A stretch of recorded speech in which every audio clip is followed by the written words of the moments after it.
All righty, welcome in to the Rant with me, Pugs Moran. I'm already having problems over here. Welcome into the Rant, live from the Kelly Moore Memorial Studios in the beautiful E Gallery here in Dallas's Design District. I am Pugs Moran, and I sit here every day at noon, and I give you all the day's hot topics, current events, news. I give you talk radio the way it should sound, the way it used to sound, without all the divisiveness, without all of, look, I'm pretty divisive. I got hot takes, I got opinions, and I'm often wrong. Not as often as my pal James Parker. James Parker, afternoons over there at WBAP 93.3. He's doing talk radio. He's doing, look, of the kind of talk radio that they let you do on the radio, James Parker is certainly the most interesting that I've heard. It's over here every day, Monday through Friday, 2 to 5 on WBAP here in Dallas.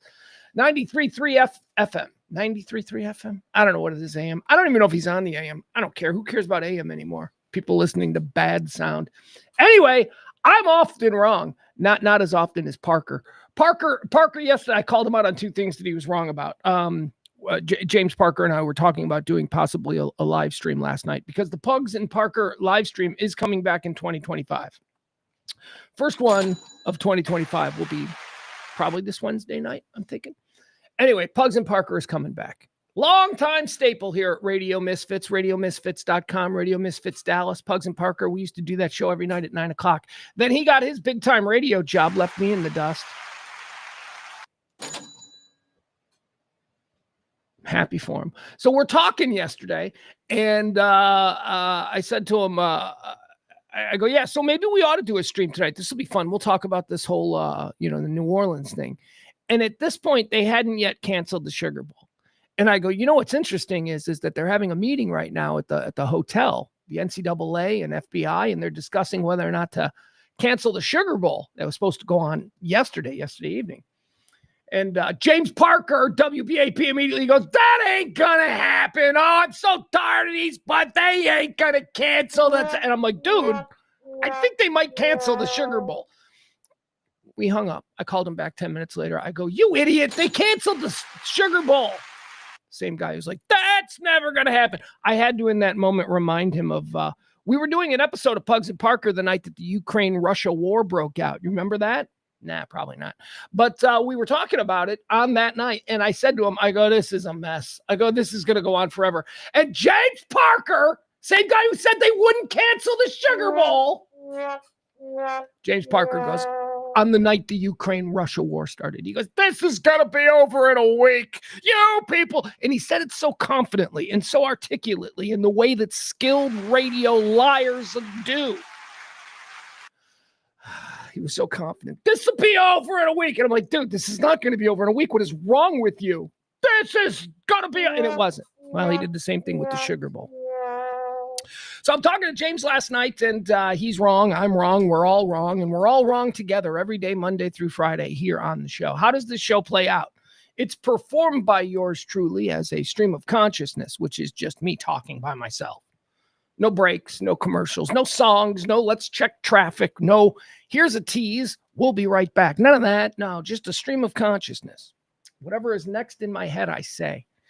And I try and break the show down into 4 quarters. This way we stay sort of hemmed in a bit, if you will, instead of just chasing rabbits, which is what a stream of consciousness often does. You just follow whatever interesting thing you're thinking about at the moment. And before you know it, you're like 50 yards away from where you started in. So 4 quarters is how the show plays out. First quarter is something I call antecedently on this day. It's this day in history. We go through a couple of things that have occurred on this day in history, and we talk about them and how they relate to this day, and maybe find some clues, what we can expect. Hey, this happened in 1915. This happened again on this day in 1960. Maybe we should be on the lookout for tornadoes or something. I don't know. Quarter 2 is birthdays. You know what that is. People having birthdays. Not everybody. I'm not going to talk about a guy you went to high school with, but celebrities, celebrity birthdays. Quarter 3 is deads. We talk about people who died on this day and whether they went to heaven or whether they went to hell. And then quarter 4 is the bulk of the show. Quarter 4 is the hot topics, current events, everything. We'll get into the exploding Teslas. We'll get into Bourbon Street mayhem. We'll get into college football playoffs. We'll get into every hot topic and story that is trending today.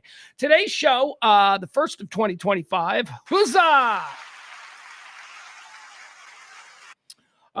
Today's show is probably gonna be shorter than usual. Not ridiculously shorter. I mean, I put a full show together, but because of the Sugar Bowl, I gotta be somewhere at 3 o'clock, and I'm gonna be there 3 o'clock.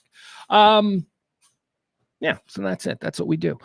Also, it needs to be mentioned, the show for 3 years has been running on your gratuities. We accept your tips. We beg for your tips. We plead for your tips, but we're not going to do that today, the second day of the year, because I don't have it in me. So we're not going to do any of that stuff today. If you feel like you want to support this kind of talk radio, the kind of talk radio that doesn't carry water for one political party or isn't trying to unnecessarily radicalize you into some belief, then this is the show you need to support, because we don't do any of that stuff. We're talk radio for normal people. You're going to be normal? We're going to talk about this. You're going to be normal about it, or you're going to be weird? You're going to be like, nah, because JFK Jr. is still alive. That's not what we do here. Okay. So if you support that, do so, but I'm not going to push. Tomorrow, I'm going to have to launch our monthly pledge drive. Oh, the worst pledge drive of the year. The pledge drive right after Christmas. We're not going to make our goal. It's going to be the most difficult January. January always sucks, but that's okay, because we get together every day and we forget about all the problems of the real world. Actually, we don't forget about them. We just discuss them. We actually do the opposite of forget about them. We actually talk about them. So let's do that. Hi, Peter. Peter's in the chat room. He says, you got to cheer your team today. Yeah, we'll see. Yeah, good. Yeah, that'll be fun. That'll be fun. Fully expect Notre Dame to lose 40-0 to a backup quarterback, because that's what my Irish do on the big stage. And for 11 weeks in the regular season, they're like, no one can beat them. And then they play like an SEC team. They play an LSU. They play an Auburn. They play a Bama, and then they lose by 40. I'm very concerned about today's game, but I don't care. Texas won. How about that? That was freaking amazing. Do you know what I did? I watched the Texas. I didn't get to watch the Texas game with my son yesterday, and that's totally fair. I had my kid for the week after Christmas and between New Year, and normally he would stay, but Texas was playing yesterday. It was a very big game, and his mom, I thought this was so adorable. His mom wanted to watch the game with him. His mom wanted to watch UT with her son yesterday. Her mom's a graduate of UT. Mom and son have been to many football. I thought it was great. And what a freaking game, man. What a game. That was one of the best games. Look, all I can say is that our text thread, because we were texting during the game, all I can say is that in the first quarter, here's the last text I sent to him on this. First quarter was like 14-0 Texas. I'm like, oh my God, this is going to be bad. That was it. And then, Arizona State played a hell of a game, man. That Scatabucci guy or whatever his name is, I hate him. But my God, did he ball out when he needed to. So Texas advances, so that's very exciting. What else do I need to catch you up on the small talk segment? If you listen every day, the small talk segment is where I try to embed the comings and goings of my everyday life into your psyche so that I seem important to you. I think that's why. It's called being relatable. That's a more dumbed down way of saying it. We finished Gladiator. I finished Gladiator. My son, very excited about Gladiator 2, wants to see it. Refuses to see Gladiator 1. He's 15. I'm like, dude, it's a direct sequel. No, it's not. It doesn't have anything to do with it. It's a direct sequel. There are actually the same characters in it. So it takes place in the same lifespan as the other Gladiator film. This is just... So anyway, we tried to watch the first Gladiator. I forced it on him. And it took us like 3.5 days to be exact. Not all of us came back. I'm the only one who made it. I'm the only one who finished Gladiator. The boy didn't. The boy was like, yeah, I get it. I get what happens. So we finished Gladiator, but I got to tell you about something I discovered, okay? After my kid fell asleep on New Year's Eve, I ended up watching a movie. I was like, I can't go to sleep now. Why? Because I had a cup of coffee at 9 o'clock because I was starting to fade. God, I'm such a freaking old man. Had a cup of coffee at 9 o'clock, and here I am at 2 a.m. going, well, maybe I'll start a movie. 2 a.m. And what movie did I choose? A 2-hour and 45-minute movie. And I stayed up and watched the whole damn movie on New Year's Eve. Do you know what I watched on New Year's Eve? A movie that I haven't seen since it first came out. It came out about 15 years ago or so, I think, like that. I don't even know why I clicked on it. It just, for some reason, it popped up. And, you're scrolling movies. It popped up and I'm like, oh, yeah, I remember liking that. And I only saw it once way back in the day. Never went back and saw it again. This is a movie that time has absolutely forgotten. Absolutely forgotten. Nobody talks about this movie anymore. And I rewatched it and I was absolutely hypnotized. Totally forgotten the story, at least the details of it. I understood the overall plot of it. I could have explained this film to you before I rewatched it. But now, man, I'm like, this is one of my favorite films of all time. You guys know what I watched on New Year's Eve at 2:00 in the morning and it kept me up to almost 5 a.m.? The Curious Case of Benjamin Button. Do you guys even remember that movie? That movie is awesome. Oh my God, is that movie great?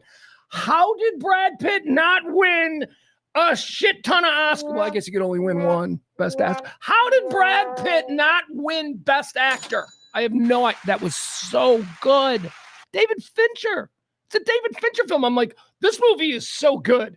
This can't just be some one-off director. So I open up the Wikipedia page and I'm like, holy shit, it's David Fincher. Why has the world forgotten about The Curious Case of Benjamin Button? If you haven't seen it in 15 years, go back and watch it. It is an amazing film. I'm like crying. I'm like, why am I crying? It's better than Gump. It's very much like Forrest Gump. I think this was Fincher trying to do his weird, edgy version of what Zemeckis did with Gump. I loved it. So there you go. There's my pick to click. If you haven't seen The Curious Case of Benjamin Button since it came out, maybe you didn't even see it then. God, it's so good. It's a story of a boy, a guy, human, Benjamin Button, who ages backwards. And it's mystical, and it has to do with a clock that was built and a guy that got killed in World War I. It is awesome. Curious Case of Benjamin Button. I can't believe how much I love that. All right, here we go. Let's get in with the show. That's it. That's small talk. We're done with small talk. What do you say we start the show? It is the rant.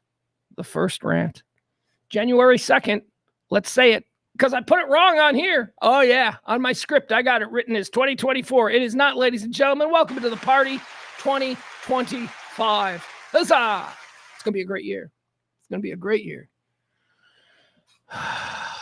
It's going to be a great year. If you at noon 14 on January 2nd, if you're already like, it's going to suck, fuck you. Don't be that person. Be an optimist. It's still, seriously. Well, unless, now I'm looking at the news we got to talk about here. So maybe, I don't know, maybe I'm just being ridiculously optimistic. Did you know that January 2nd is, in fact, the second day of the year? You have 364 more days in 2025 to make it a good one. And what do we like to say here? Get those New Year's Eve plans started. 364 days. All right, let's get into the rant. Quarter one, antecedently on this day is what we call it. It's a look back at the history that have helped shape this day in history, how it pertains to today and all of that. Antecedently on this day. Here we go. Not a whole lot, got to be honest with you. We're going to run through this pretty quick. In 1788, Georgia becomes the fourth state to ratify the United States Constitution. Welcome to the party, Georgia. Antecedently on this day in the year 1900, the Chicago Canal opens. Huzzah! Chicago Canal. Let me tell you about the Chicago Canal. This is crazy. It's my favorite story. One of my favorite stories of one city completely fucking over another city. Chicago at the time, 1900 is when the new canal opened. Chicago was one of the most important cities in America at this time, most important city west of New York. And in this country here, it was the last, it was the end, it was, it was big, it was burgeoning. There was no Los Angeles yet. I mean, there was, but there was no Dallas. Dallas was a cow town. Chicago was important. But here's the problem. They needed tourism. And they thought the lake was a wonderful way to entice people to come to Chicago and vacation in Chicago. I mean, hell. When the city burnt down, they redesigned the entire layout of the new city so that the lakefront would be a playground as opposed to every other city in America where the lakefront is a commercial port of some kind with docks and all that. Not in Chicago. Chicago's lakefront is all beaches and parks and museums and football stadiums and piers and playgrounds. That's all it is. So that's a good thing. So the problem was that because the Chicago River flows into Lake Michigan. Chicago River is a tributary of the Des Plaines, which is a break off of the Mississippi. So you got the Mississippi River. It creates all this stuff. Anyway, here's the problem with tourism. The river, people were shitting in the river. All the sewage from the city of Chicago, everybody pooping in Chicago went into the river, and then that got pumped right into our lakefront. And it was our beaches were just poop beaches. They were just poop. So on this day in 1900, they created the Chicago Canal. Chicago Canal system reversed the flow of Mother Nature. It reversed the flow of the shit water from the city of Chicago, pushing it backwards into the Mississippi and down to our friends in St. Louis. That's why St. Louis hates Chicago, because you get all of our shit now because we reversed the flow of the river. An engineering marvel on this day in 1900. Chicago Canal system opens. We no longer have poop water. It's why we have beaches. It's why you can swim. It's why people are like, Lake Erie is gross. I'm like, yeah, well, Lake Michigan around Chicago isn't. It's actually pretty clean. It's really nice. Not beaches and jet skiing and sailboats. And it's actually pretty nice. Antecedently on this day in 1959, Luna 1, the first spacecraft to reach the vicinity of the moon, is launched by the Soviet Union. That's 1959. The first time we ever got within a hey, what's up of the moon was 10 years before we put a man on it. So Russia got us closest in 1959, and then it took 10 years from that point to going, hey, there's the moon. We can almost touch it, to putting a man on the moon. 10 years. Talk about an engineering marvel. Talk about a scientific marvel. Antecedently on this day, 1951, Luna 1, the Soviets' moon probe. Antecedently on this day in 1981, one of the largest investigations by a British police force ends when serial killer Pete Sutcliffe is arrested in Sheffield, South Yorkshire.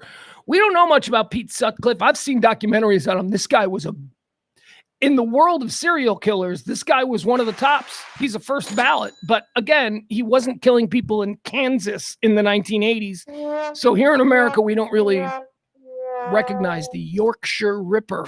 The Yorkshire Ripper.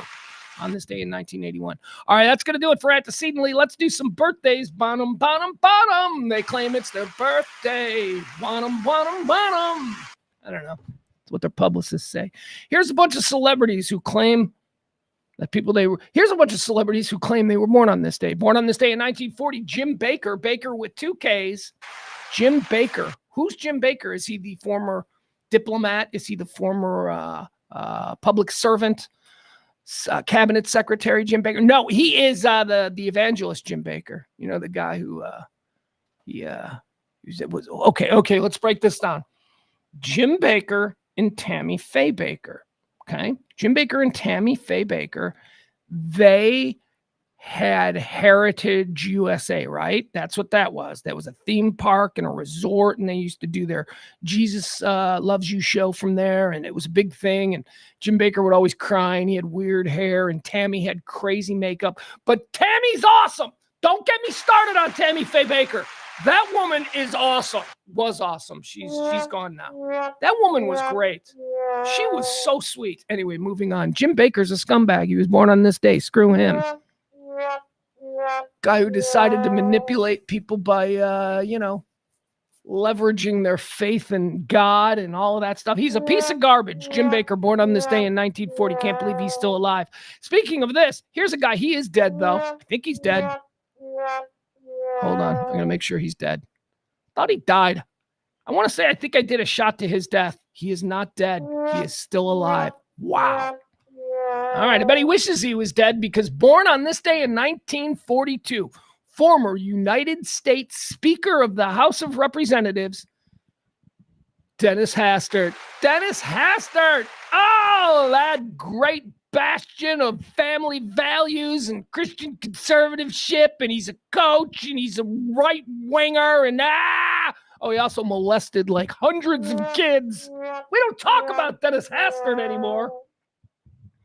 Illinois wrestling coach from Yorkville. I had a friend who wrestled for him, and they were stunned. They didn't know anything about this. They're like, no.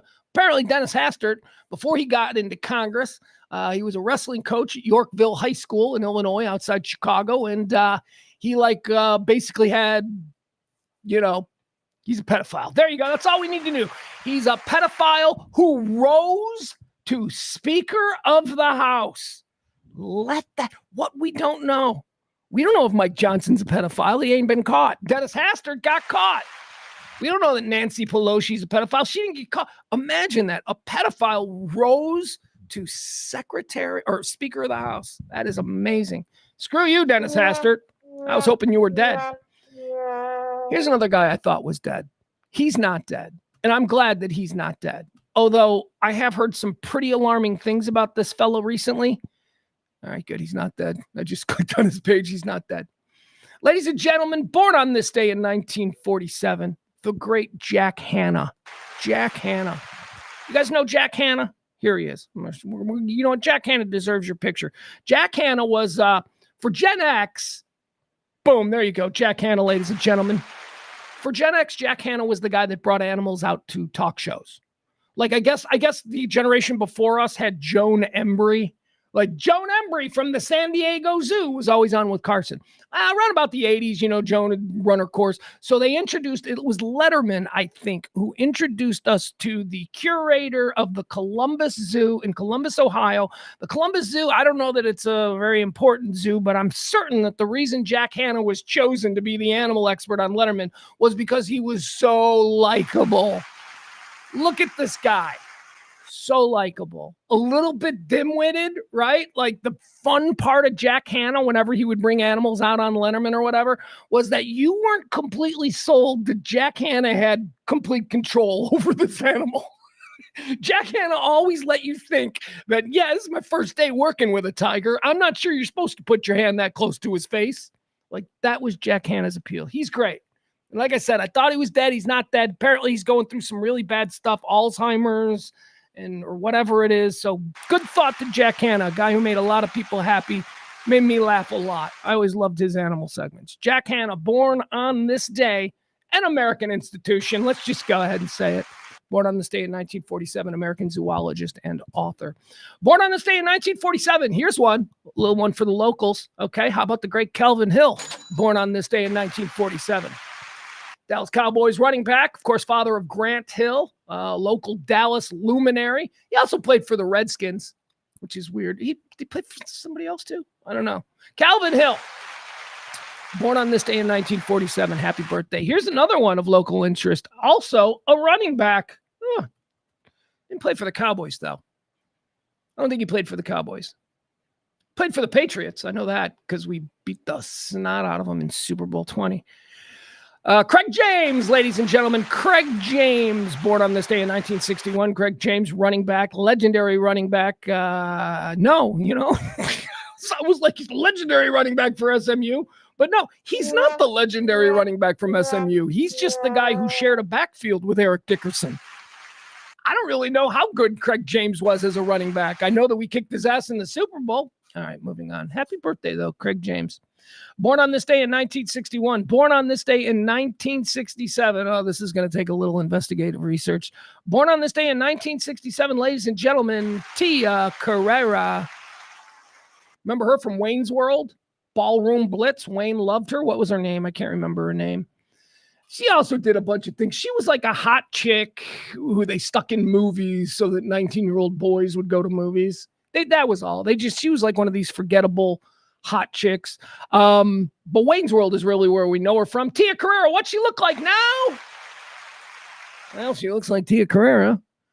She looks like a shrinky-dink version of Tia Carrera that was left in the oven just a little bit too long. But that's okay. 67. What is she? She's like almost 60 years old. Let me tell you something. That's nothing wrong with that. Tia Carrera. Look at a beautiful woman. Beautiful woman. Although, here's what I would say about Tia Carrera. This would be my only thing.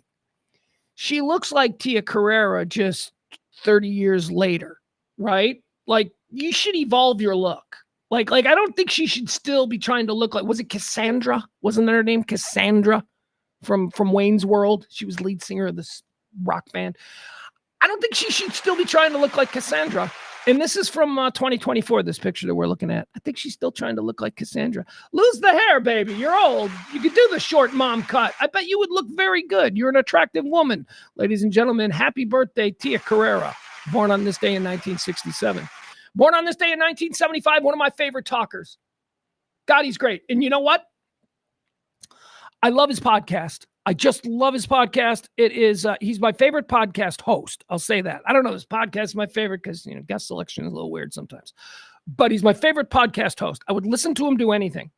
And it really kills me as a former radio host, because one of the things that we radio people always thought, especially the height of radio, 1990s or whatever, we always thought that what we did, there was something specific that only we could do.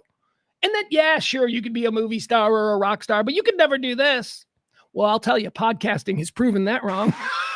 Podcasting has shown that some of the most entertaining personalities in Hollywood would also translate incredibly well to radio, and that we truly are in radio, we talkers in radio, are the bottom of the barrel. We are somewhere between street mime and rodeo clown in the entertainer pecking order, radio talk show host. And I'm not even sure that we're above street mime. I think it goes street mime, radio talk show host, rodeo clown. Then what do we got? Mariachi band guy, club DJ. No, bad club DJ. Yeah, whatever, you get the point. Born on this day in 1975, one of the best talkers, one of the best personalities that I've ever listened to. His sense of being vulnerable in moments when you would not expect someone to be that open about their own life. Dak Shepard, ladies and gentlemen, born on this day in 1975. Dak Shepard, the actor. He's incredible. Armchair Expert is his podcast. I mean, look, you don't have to, hey, go check out Armchair Podcast, because it'd be a shame if those kids didn't make that work. Yeah, they just sold the podcast for like $200 million. So whatever, but it's good. It's good. Dak Shepard, of course, married to Kristen Bell. That's such a fun little relationship that they have. He talks so much shit on her in a loving way. You get like the marriage kind of stuff. It's very good. Very interesting show. And I should have known this because, Dak Shepard had done the old Pugs and Kelly show a couple of times. Apparently he was he promoting a movie called Up the Creek? Was that a movie that came out? I don't know, whatever. But I do remember he came in once with Stifler. It was Dak Shepard and Stifler. And I think it was Jason Biggs too. I think it was those three. They came in. And I remember after it, me and Kelly going, man, that Dak Shepard, he was like the least famous of all those guys. He wasn't Stifler and he wasn't Jason Biggs, but it was him. And he stole the show. We were like, God, that Dak Shepard guy, that guy's great. So happy birthday to him. 1975, born on this day. All right, that's going to do it for birthdays. Let's talk about people who died. These are the folks who've passed away on this day. We decide based upon what they were known for in their public life. Where did they go? Heaven or hell? Heaven or hell? Let's do it. Dead on this day in 1990. Alan Hale Jr. Alan Hale Jr. You don't know who that is. Who the hell is Alan Hale Jr.? He's the skipper from Gilligan's Island. I almost said Love Boat. That would be Gavin McLeod. He's the captain of the Love Boat. No, Alan Hale Jr. was the skipper of the SS Minnow. The other day we were talking about Marianne, Dawn Wells, and how I always admired that when Dawn Wells would come in and do an appearance for radio to promote some Comic-Con or something that she was doing in relation to her role as Marianne from Gilligan's Island, she always wore the Marianne outfit. It didn't matter if she was 70. She was still wearing like cut-off shorts and like a tied-up shirt, and she looked like Marianne. She gave us what we wanted, and I always admired that about her. There was no like, oh, that's embarrassing. I'm not going to do that. I trained in Shakespeare before playing Marianne. Like none of that. It was none of that. She was known for it. She's like, look, I'm Dawn Wells. This is what I'm known for. I get paid pretty good. I'm going to lean into it. Good for her. No ego. Alan Hale must have taught Dawn Wells how to be a player. Alan Hale, after Gilligan's Island, didn't get a whole lot of work. A lot of the people from Gilligan's Island felt that they were typecast because of that show, which is weird because the entire show can't be typecast. I get Gilligan being typecast, but the entire show couldn't be. Alan Hale didn't get a lot of work, the skipper, after that. He did some movies and stuff. So he decided that he was going to parlay his fame as the skipper from Gilligan's Island into a chain of food restaurants. Alan Hale's Lobster Barrel was the first that opened. I believe it opened in Marina del Rey. There was another one on La Cienega in Los Angeles. Alan Hale, the skipper, he opened up a seafood restaurant because, he figured there was a tie-in there. He famously, not unlike John Candy's portrayal of the fishing musician Gil Fisher, Alan Hale didn't like fish. But he opened this. By the way, for those SCTV fans, John Candy played a character on SCTV called Fishin' Gil Fisher, the fishing musician. And he would take musicians out to fish. It was a fishing show. And the John Candy joke was that whenever they would start to eat the fish that they caught, he would never eat the fish because he can't stand it. He loves fishing, but he can't stand the fish. That was John Candy taking from Alan Hale. That was a famous Alan Hale thing where Alan Hale he couldn't eat fish, but he opened all these fish restaurants. Point is this. Why am I talking about Alan Hale Jr., who died on this day in 1990? Because Alan Hale Jr. would, from time to time, not every day, but from time to time, he would put on the skipper outfit, get in his car, drive down to his freaking restaurants, and hang out for hours at a time, just dressed up because if you went to Alan Hale's Lobster Barrel in 1978, you wanted to see the skipper, and he gave it to you. He's going to heaven. The skipper's going to heaven. Dead on this day in 1990. Dead on this day in 2019, Daryl Dragon. Daryl Dragon. Do we know who Daryl Dragon is? I do. He was the captain. Speaking of the captain, the skipper, now we got the captain. Look at this. Daryl Dragon, the captain of Captain and Tennille. I think they were married. I'm not sure. And I don't know what his deal was. I wouldn't be surprised to learn that, like, Daryl Dragon, the captain of Captain and Tennille, was the guy who wrote everything and produced everything. Like, that's usually how that works. And then he's got a hot wife who can sing, so Tony Tennille becomes like the big star. Daryl Dragon, dead on this day in 2019. I don't know. I don't know where. No, that's not even them. That's not even them. He's going to hell. He's going to hell. Is that the Carpenters? Don't go breaking my heart. That's not Captain and Tennille. That's Elton John and Kiki D. There we go. Yeah, I'm sorry, Daryl. You know, Captain and Tennille, I can't even name a Captain and Tennille song. So you're going to hell. Dead on this day in 2019. Daryl Dragon. Also dead in 2019. Actually, here, these next three are all 2019. Dead on this day in 2019. I'm putting him in heaven preemptively because I love this man. He makes me laugh so much. I love his entire family. Ladies and gentlemen, dead on this day in 2019 and heaven-bound Bob Einstein. Bob Einstein. You don't know that name. You know him as Super Dave Osborne. Super Dave Osborne, great comedic character actor. Bob Einstein, brother of Albert Brooks. Of course, Albert Brooks. And Albert Brooks' real name is Albert Einstein. That's why he changed it to Brooks. His mother's maiden name. Changed it to Brooks when he went into Hollywood. He's like, I can't be a comedy writer named Albert Einstein. It's just not. Bob Einstein, Super Dave Osborne, dead on this day in 2019. He's going to heaven. Also dead on this day in 2019. 2019 took a big chunk out of us. 2019 took a huge chunk out of my Gen X soul. 2019 on this day, we lost Daryl Dragon of Captain and Tennille. Okay, I'll survive that one. Bob Einstein, Super Dave? No, that's a hard one. I loved him. So funny on Curb Your Enthusiasm.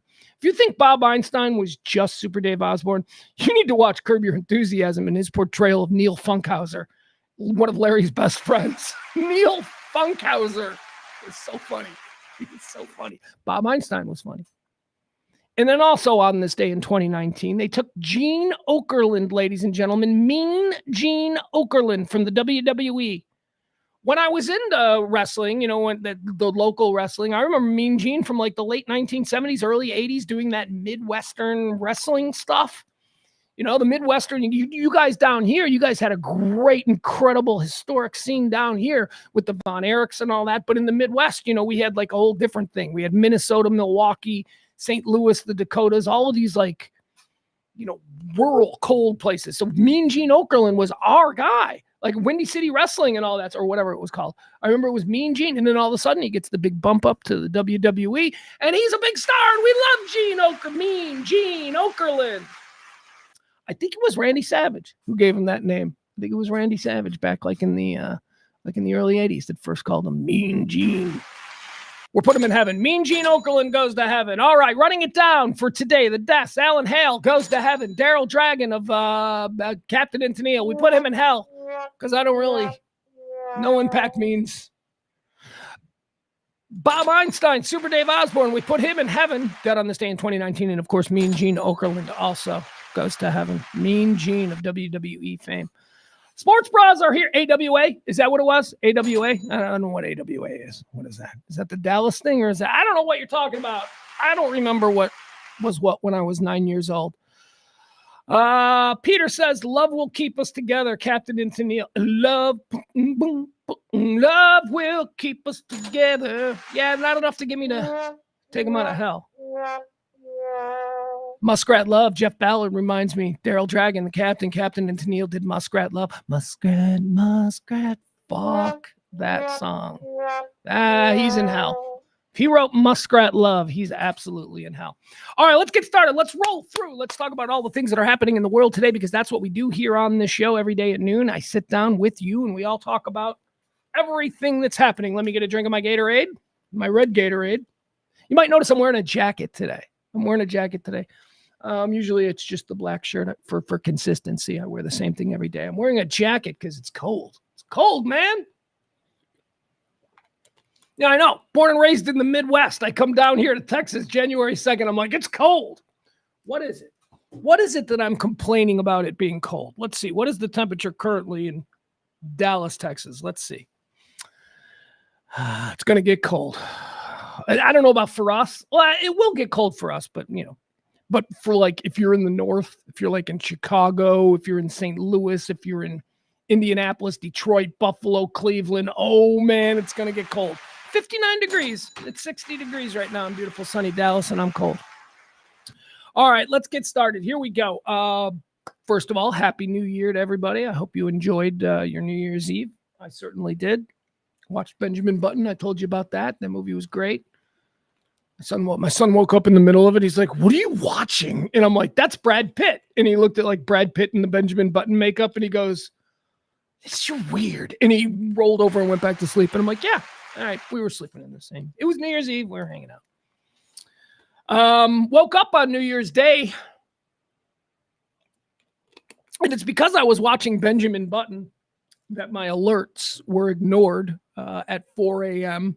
on New Year's Eve night, New Year's morning, when all of the alerts started to sound concerning the situation that happened down there in New Orleans on Bourbon Street.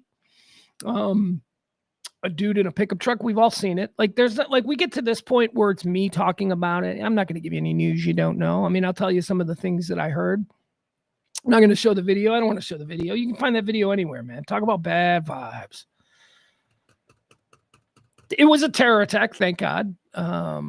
I'd like to tell people online yesterday who was like, why aren't they calling it a terror attack? If it was a white guy, they'd go, shut up. They called it a terror attack almost immediately. Stop it. There is something to be said for experts in the field during an investigation in the moment. Like it was still in the moment to go, hold on. We don't know. We're not saying that officially. As soon as they were comfortable with it, everybody's saying terrorism. Nobody's denying it's terrorism. We should all be horrified by that. But you people that were seeing a conspiracy at like 10 a.m. yesterday, why aren't they calling? I'm like, give it fucking time, dude.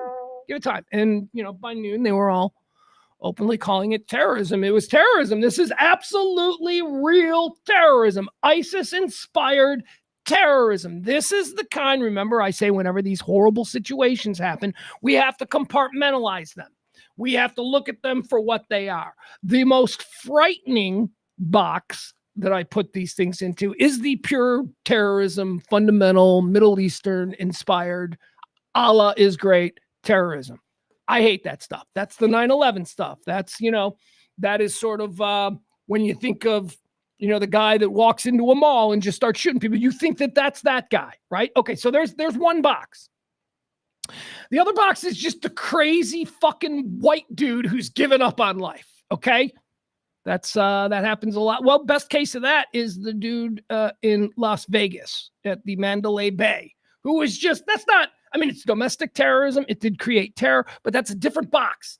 Very scary though, because that's the wild card that can affect anybody. The Muslim Islam inspired radical ISIS terrorism that can affect anybody. That's scary. But same as like the dude, I ain't taking this shit no more. I'm just going to kill as many motherfuckers as possible. That guy's also scary because of the randomness of it. Now, there was a shooting yesterday in New York City where 10 people were shot. I don't think anybody's dead, but it was a pretty big mass shooting incident that we woke up to this morning in New York City. That's a different category.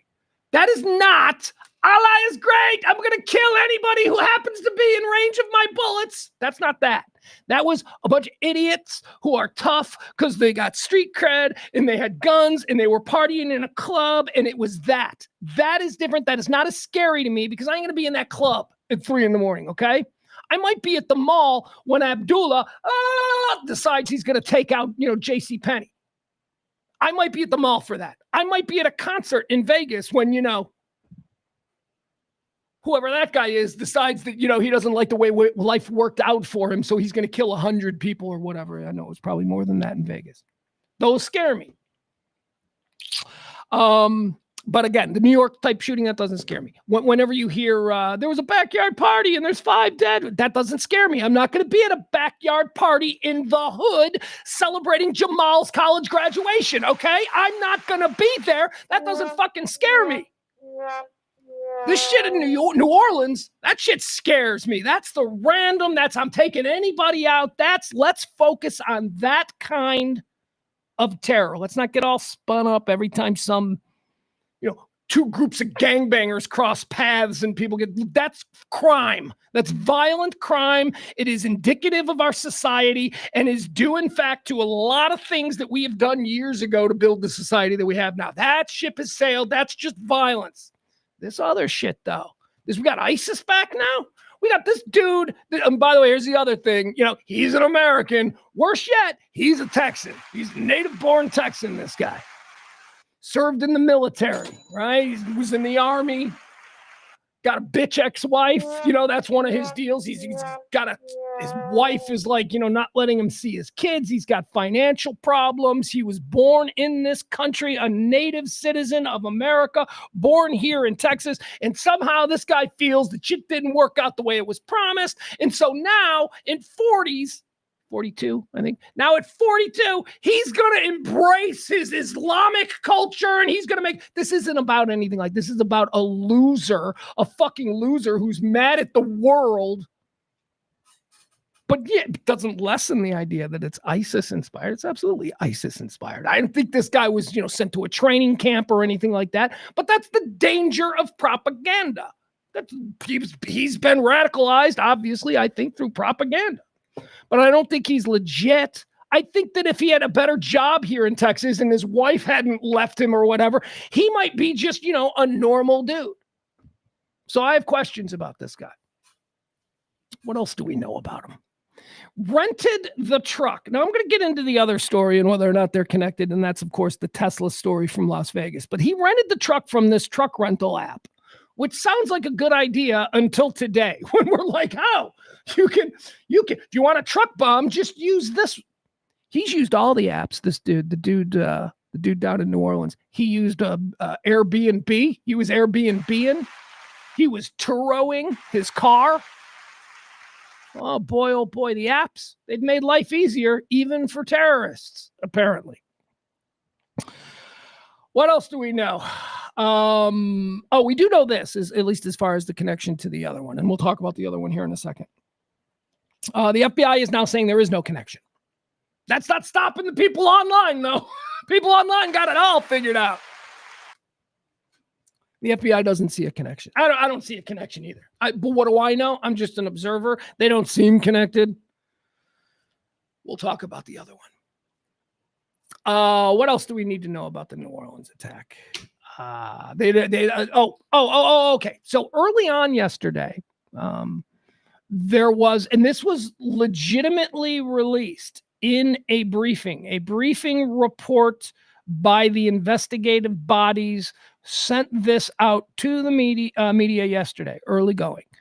They said that they had obtained surveillance footage of 2, possibly 3 other people involved in the New Orleans situation. All right. That was written down and printed out and sent to people. And people started talking about it. And that's how yesterday, for most of the day, we thought there were others involved. They've kind of backed off on that now. I don't know. I wish I could tell you what that meant. I don't know. Did they see the video and the people, they were like, are they planning a bomb? When in reality, maybe they're just throwing something out. I don't know.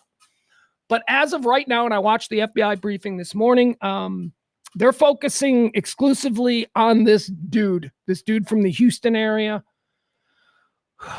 who leased the truck off Turo, who was staying at a bed and breakfast a couple of blocks away from the incident. The death toll, by the way, this should be mentioned, the death toll is now up to 12. It was 10 when we went to sleep last night. It is up to 12. There are a number of other people who are injured. Drove his truck onto Bourbon Street, exited his truck firing. He was engaged by police. He shot 2 police officers. I'm sorry, I don't have any real update on the 2 police officers. I think as of yesterday, they were expected to survive, but I hate to say that because I don't know what the update is on that. Police officers engaged with him. They put him down. He had run over people. He had shot other people. Believed that he had bombs. Now, here's the other thing about New Orleans, and now is not the time for yours truly, Pugs, to talk about New Orleans. You people who know me, you know I've got some real feelings about the city of New Orleans, and they ain't great, okay? Seeing the people of New Orleans and who is representing the people of New Orleans, well, it just bolstered all my preconceived notions. What a rogues gallery of lunatics they've got down there in New Orleans. The police chief, it's Granny from the Beverly Hillbillies. Look, she might be capable. She might be an incredibly skilled, and her resume as an administrator and all of this and management might be fantastic. That cannot be your chief of police. I am sorry. Can't be your chief of police. Chief of police can't look like Granny Clampett. It doesn't instill security. Well, you're just being superficial. Yeah, I am, because it's a media position. It's a position that has to instill a sense of security in all of the people out there watching. And, I don't think Granny Clampett in a moment like this does it. Should be who is it? Should be Janet Reno. It's got to be a woman. That's fine. I don't care. I'm not saying it can't be a woman. Put like a 7-foot lurch chick out there in a police uniform. That'd work. Not Granny Clampett. Granny Clampett's saying down there, this wouldn't have happened for the Super Bowl because they're installing these systems, these walls that I guess come with these spikes. Have you seen them? They come up from the ground and they take a street that is otherwise passable by vehicles and render them absolutely useless. You can't even enter. Well, they have those and they're installed. They're just not working because they're not operational yet because they weren't expecting to use them until the Super Bowl. Hey, you realize the Super Bowl, preceding the Super Bowl by a couple of weeks, you've got the Sugar Bowl, which is really big. Oh, yeah, you got New Year's Eve on Bourbon Street, which is pretty big. And then next week, you got Mardi Gras. I think that's pretty big. Oh, yeah, and then 2 weeks later, you got the Super Bowl. Why didn't you have these fucking things installed and working by Thanksgiving? What kind of city management is this? We've got 5 major tourist things. We're worried about terror attacks. Let's make sure they're up and operational for the last one, the Super Bowl. New Orleans is a garbage city. It is an absolute joke of a city. I'm sorry if you're from there. I'm not talking about the food. I'm not talking about the music, and I'm not talking about the people, although quite frankly, I could be, but I'm not. talking about the way that city has been absolutely gutted. My lifetime, I was in New Orleans. Well, and yeah, I don't want to go down there. Anyway, New Orleans, God bless the people there. God bless the people stuck there.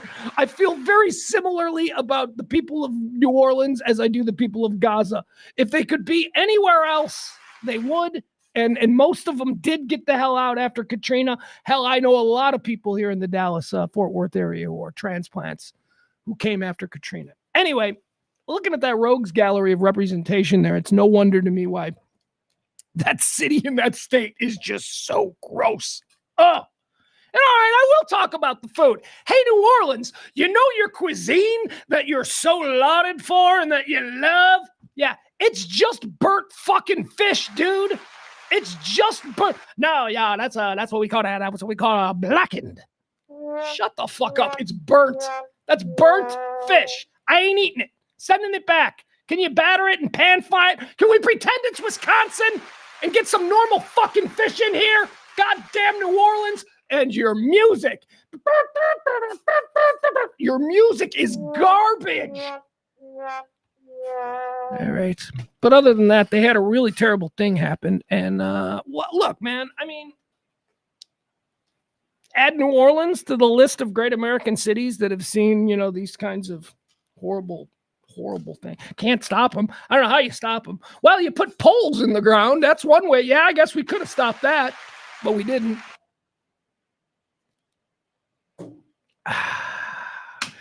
Let's see. According to the Louisiana State Police intelligence bulletin obtained by the Associated Press. Oh, here's the story I was telling you about. The bulletin from the Louisiana State Police yesterday.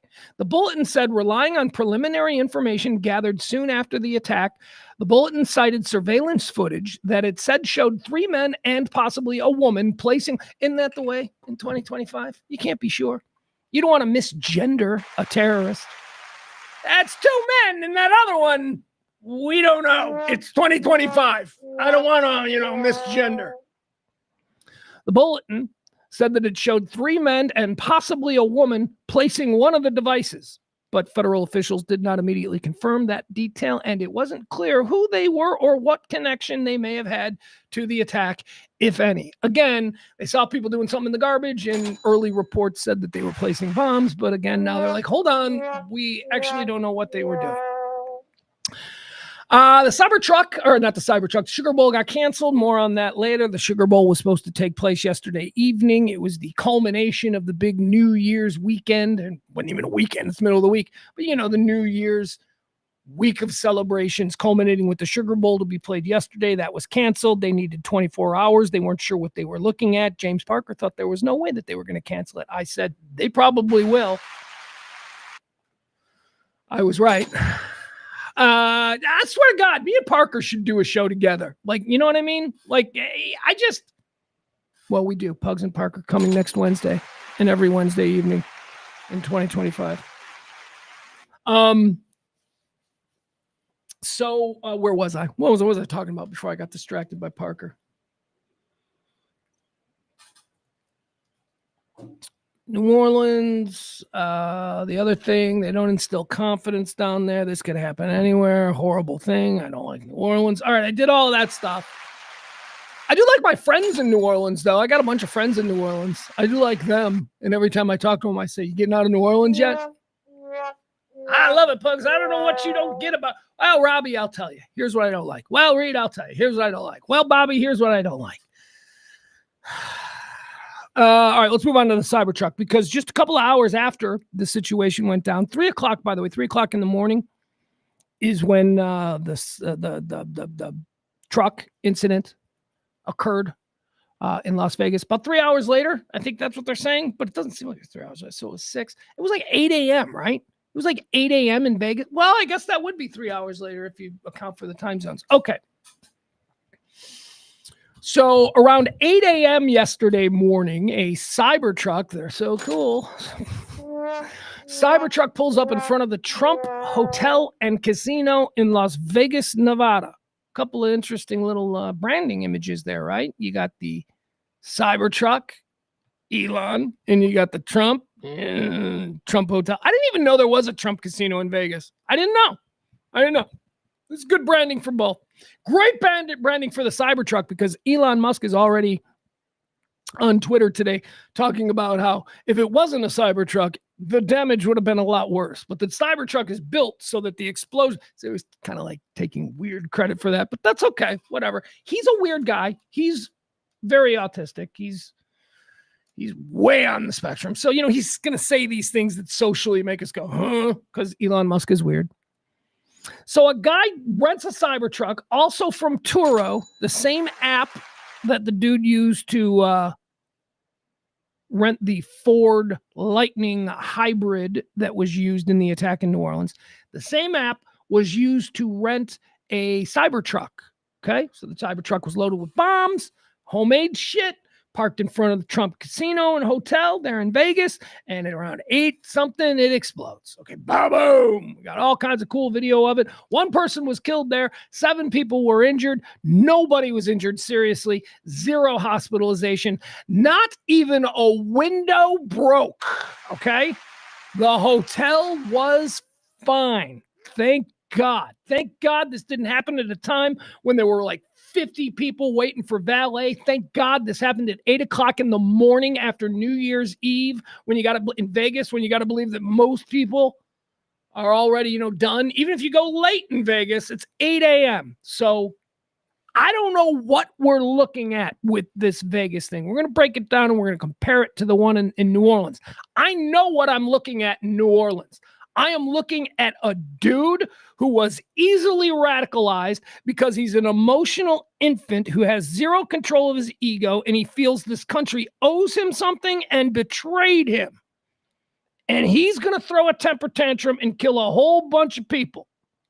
That's what New Orleans was. I understand that. I have no clue what this thing going on here in Las Vegas is.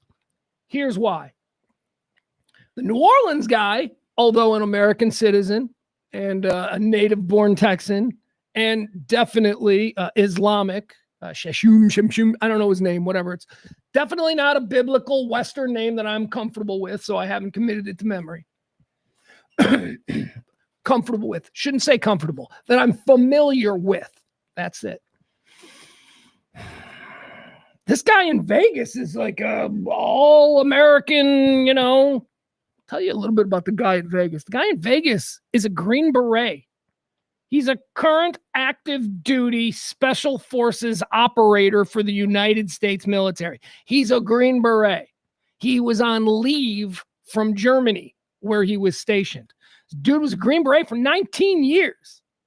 This guy knows exactly what he's doing. When he rented his Cybertruck, filled it with homemade explosives, parked it in front of the Trump Hotel, and blew it up. He died. I don't think that was a terror attack.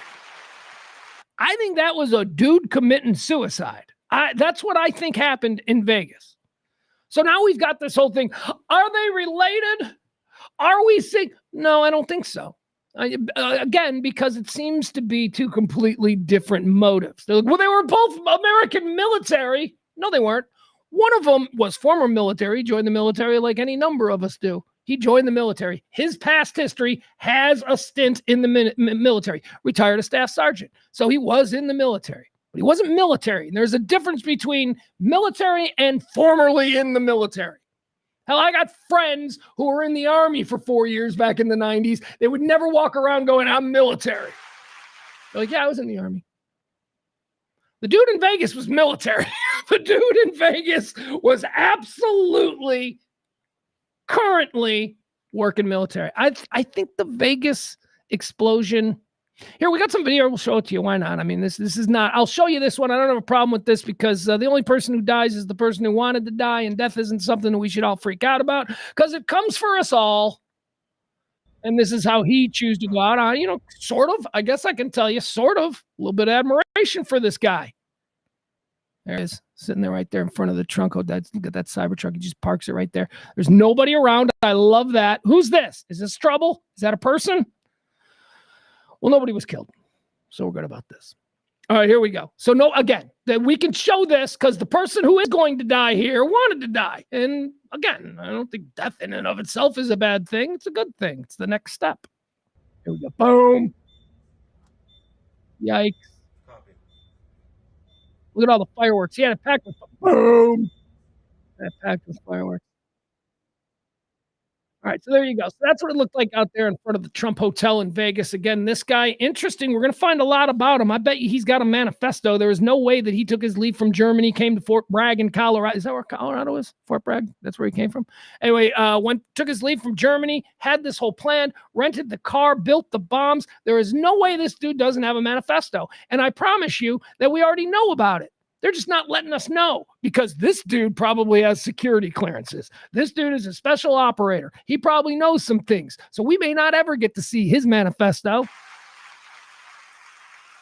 What manifesto? I promise you, this dude did not do all this so that we could all sit the day after his suicide in front of the Trump Hotel so that we could all sit here and go, I wonder what his idea was. No, too much imagery there.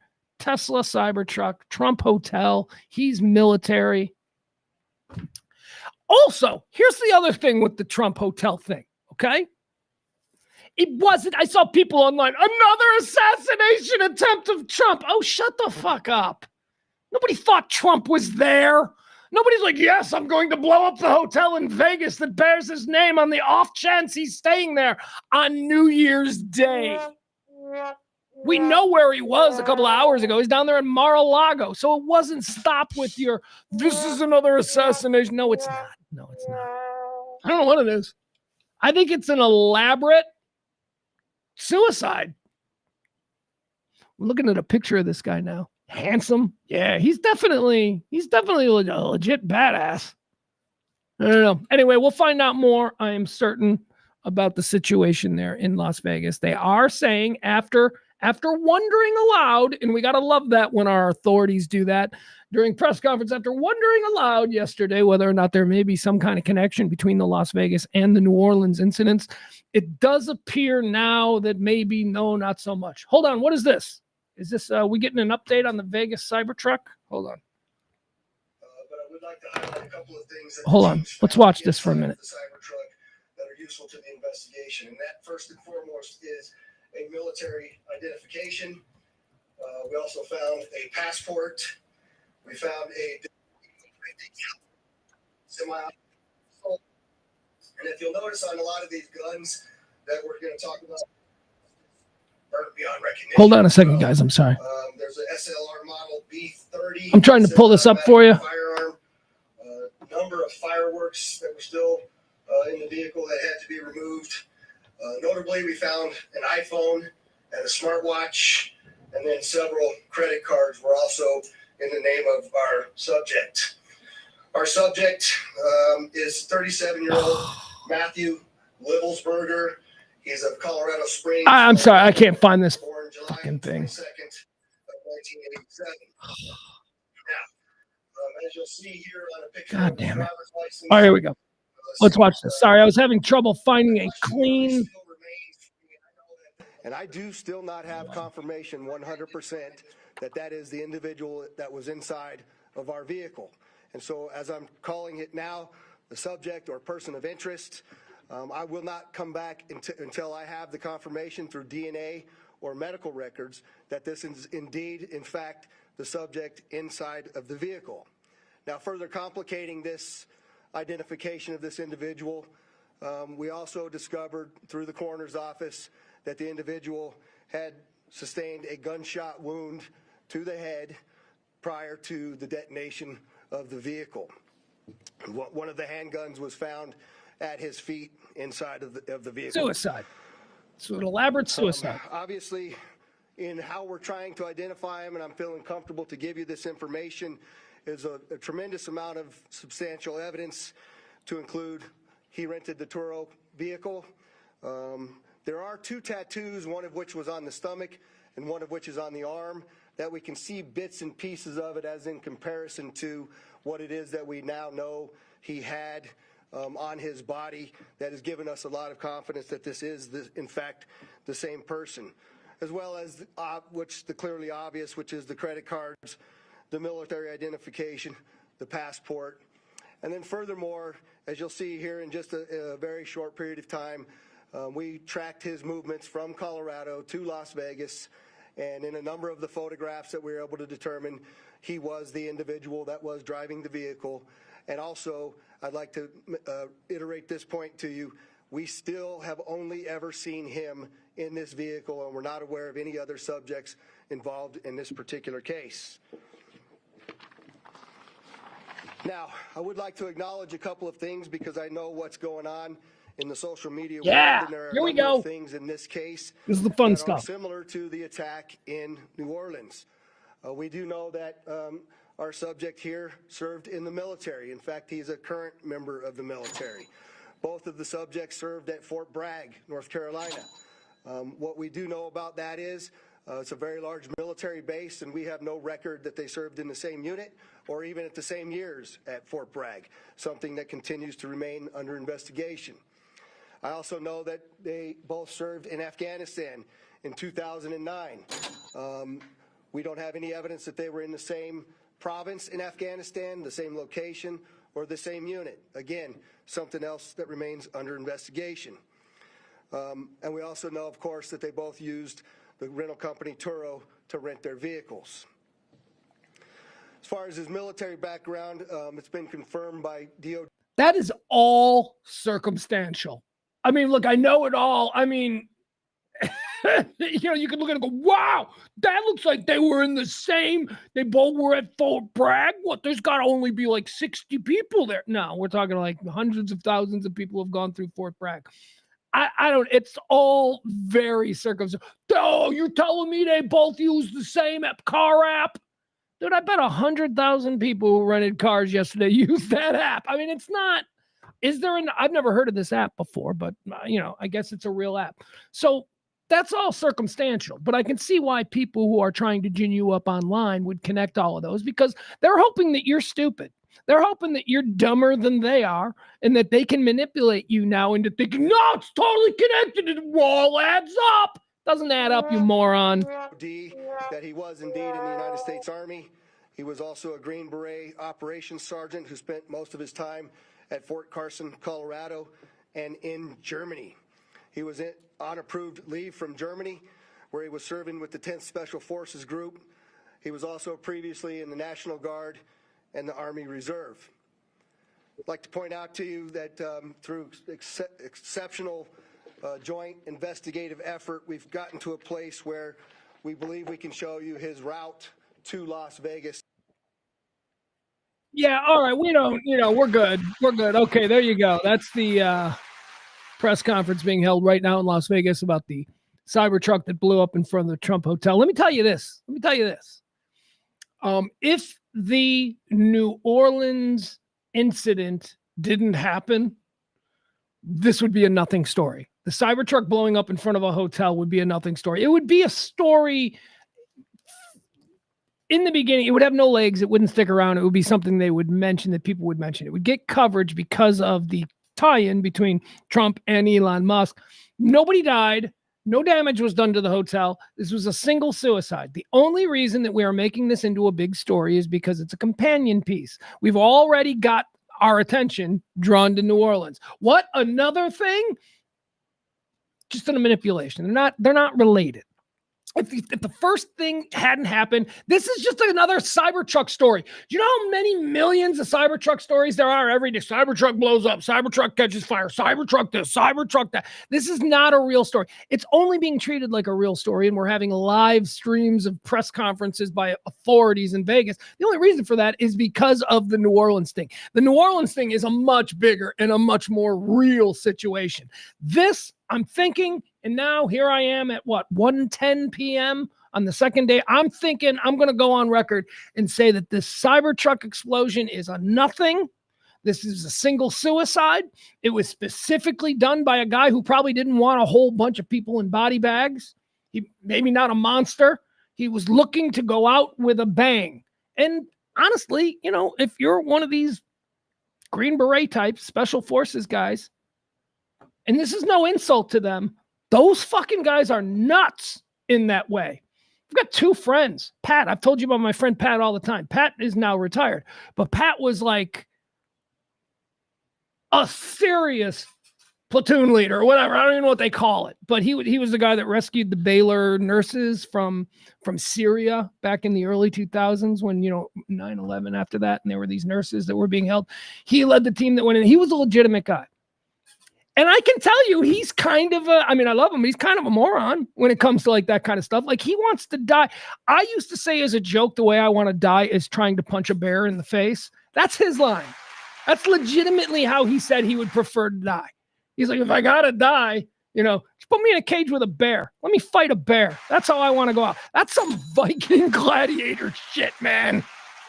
And that's what these people who are special forces operators and who are good at it, that's what these people have that the rest of us don't. We'd all love to be a SEAL, all right? Me, Byron, Jeff, we'd love to be a Barney. We're like, yeah, Adam, we're like, yeah, man, that'd be fucking badass, man. I know about being a SEAL. None of us can be a fucking SEAL. None of us. No, we don't have it, okay? There's a special kind of crazy, I think, that has to be in the mix there. And that's what I think this dude is in Vegas. I think that he was just fed up with his life. He was done with his life. He was in his military, probably seen a whole lot of really bad stuff, probably been involved in a whole lot of bad stuff. It's a rough life to do that for 20 years. He wanted to go out. He wanted to go out big, and he wanted to have people know that he went out, and this is what he did. And that's what I think the Cybertruck is. I think it's an elaborate suicide. But I do need to know the Trump, which is why I'm hoping there is a letter somewhere. Not a manifesto. That's not a manifesto. Manifesto is what we read after somebody has killed a bunch of innocents, right? A manifesto is something different. This guy, I think maybe he left a suicide note. All right, there you go. Those are the two big stories that we all had to navigate through yesterday. The Las Vegas bombing and, of course, the tragedy that happened on Bourbon Street. What else story-wise? Oh, these sports burglaries, right? We've been talking about these. A couple of local sports burglaries have occurred here in Dallas, Fort Worth, where we do this show every day. Happened recently in the last half week. It's so weird because we are still in that time where nobody knows what day of the week it is. It's like, what day of the week is it? It's like there's a couple of, sometimes this happens in the summer around 4th of July where you'd be like, wait, is it Tuesday? And you're like, dude, it's Thursday, and you're like, oh my God, I totally got. And this happens because Christmas and New Year's fell in the middle of the week and we're all screwed up. So I'm not even sure. It's Thursday, right? I got that. All right, that's good. It's Thursday. But this story happened, I think, last Friday, here in Dallas. So we've got two sports burglaries here in Dallas. The sports burglary situation we've been covering on this show for months now. It started Travis Kelce and Patrick Mahomes played a Monday Night Football game. And while they were playing on Monday Night Football, their homes were being ransacked by burglars. That's why burglars isn't a word. It should be, right? Let's not say burglars anymore. Let's all try and be a little better. Let's all try and say burglars. All right. So some burglars burgled Patrick Mahomes and Travis Kelce's home while they were playing Monday Night Football. And then some NBA players got involved. Some Milwaukee Bucks got robbed. Then some Philadelphia Sixers got involved. And there were some other football players. I mean, it is obviously at this point, it is a crew. Yeah, I can't wait to see the movie. I'm telling you, this is going to make such a great movie. It's going to make a cool movie. With like kind of movie that like Matt Damon would be in, 20 years ago. I don't know. It's going to be a cool movie about this crew who is moving around the country and targeting high profile athletes when they know these athletes are going to be on TV and not at home. It's a big story for the past few months. All the leagues, NBA, MLB, NFL, NHL, they all issued warnings to their players. The players' associations for each league has also done the same. Hey, be careful. Well, today the FBI is getting involved. The FBI is now like, okay, so we need to get all these leagues together. The FBI is now getting front and center on the burglars. And here locally, we had a couple of these stories. Here, actually, I'll give you this, and then I'll give you the news, which is the FBI's involvement, and then actually no, screw that. The FBI's getting involved. Luka got robbed. They robbed Luka. They robbed Luka. They robbed Dak Prescott's girlfriend, although I don't think that's related. We'll explain. I'll explain later. Maverick star Luka Doncic, his latest pro athlete whose home was burglarized. What did they get from Luka? Luka Doncic of the Dallas Mavericks is the latest professional athlete whose home was burglarized. The Star Guards business manager told media outlets Saturday that there was a break-in at Doncic's home. Jewelry.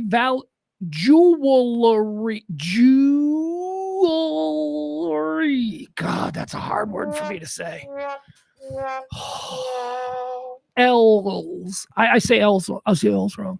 I've always said L's wrong. Nobody ever fixed me. When I was like 9 or 10 years old, an adult should have said, you're saying your L's long. Can't say L's. L's. The letter O. I can't see. I can't do it. And I can't pronounce them. Am I like Tom Brokaw? Did Tom Brokaw have that? I don't think I've got it that bad. Anyway, here's a jewelry. I can't say that word. Never could. Jewelry. See, if I was to say that word, it'd be jewelry. Can I come get a bunch of jewelry? I can't pronounce it. Jewelry valued at $30K. 30 grand was stolen from. That's not a lot. That's not bad. I'm actually kind of happy for Luka. That's good. If you're going to rob an NBA player's jewelry collection, I would expect it to be like 2.5 million, right? 30K. Good for you, Luka. I like that. He's not being like, look at my pinky rings. Yeah, he's not that guy, which is nice. I've reached out to Luka and talked to him after the incident. Jason Kidd, coach of the Mavericks, said Saturday night. Doncic, 25, who is from Slovenia, is the 6th known pro athlete in the United States whose home was burglarized since October. Star NFL quarterbacks Patrick Mahomes of Kansas City and Joe Burrow of Cincinnati are among them, along with Mahomes' tight end partner Travis Kelce. The others were Milwaukee Bucks forward Bobby Portis and Minnesota Timberwolves guard Mike Conley Jr. The NFL and the NBA has issued security alerts to their players and their unions after the break-in, some of which have come and played. Okay, so we got it. There we go. Here's my bottom line on this. I don't care. These are a bunch of rich dummies. It's brilliant. It is brilliant.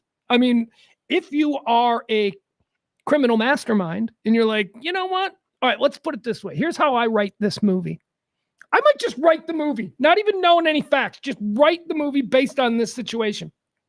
That way I don't have to pay anybody. I can just say based on a story. I can say it's my story, but I based it on, some stuff that was happening in the news. That's how you get away with it. So here's what I would do. I'm just going to write this story. So there's some I'm thinking some big criminal organization, and there's some young guy who's looking to, you got to earn. You got to earn. If you're a part of the organization, you got to earn, or else, what happens if you don't earn? You disappear. Because, you're not allowed to just go out there and be normal again after you know all that shit. So you got to earn once you're in, blood out. So a young guy, he's trying to figure out what's my role here. Got to come up with something. And he came up with this idea. He went, hey, you know what? You know who's got a lot of shit in their house? I'm a burglar. Here's what he said. I'm a burglar. I need to burgle like places where I know there's going to be good shit. So I need rich, stupid people. And he immediately went 22-year-old millionaire athletes. Rich, stupid people. If you're going now, Luka, he only had 30K in jewelry. That's pretty good. But like I said, they're probably thinking these average morons are going to have like 5 million in jewelry. And here's the other thing. Most of them, especially the young ones, are single. I think they're untouchable. And we know exactly where they are right now. They are not at home. Not at home. It's a brilliant, brilliant scheme. And so he got his little crew together. And now he's doing it. They're flying around. They're going to different cities. God, it's exciting. It's going to make a great movie. And I imagine like the Godfather sitting there, and he's like, these kids, that's a good idea. These kids are making some waves. Look at all this money we got coming in. Although, what are they getting? They're getting jewelry. They're not like moving a moving truck into the driveway and stealing like 100-inch TVs and computers. I guess they're going after jewelry and anything that looks stupid expensive, which would probably be easy to do if you were, again, robbing like a 23-year-old pro athlete. You like walk into his house and he's going to have like obviously super expensive shit front and center because he came from nothing. And this is how people who came from nothing show that they're important now. They have obviously expensive things, whether it's cars or jewelry or whatever. So you walk into their house, you're going to see all this shit.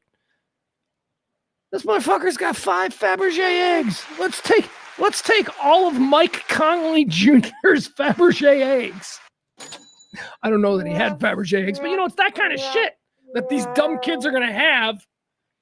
Whereas like, a real rich person, like a super rich person, they're going to have all that shit in like behind glass in their houses or, safety deposit boxes, or what real rich people do is put it in museums.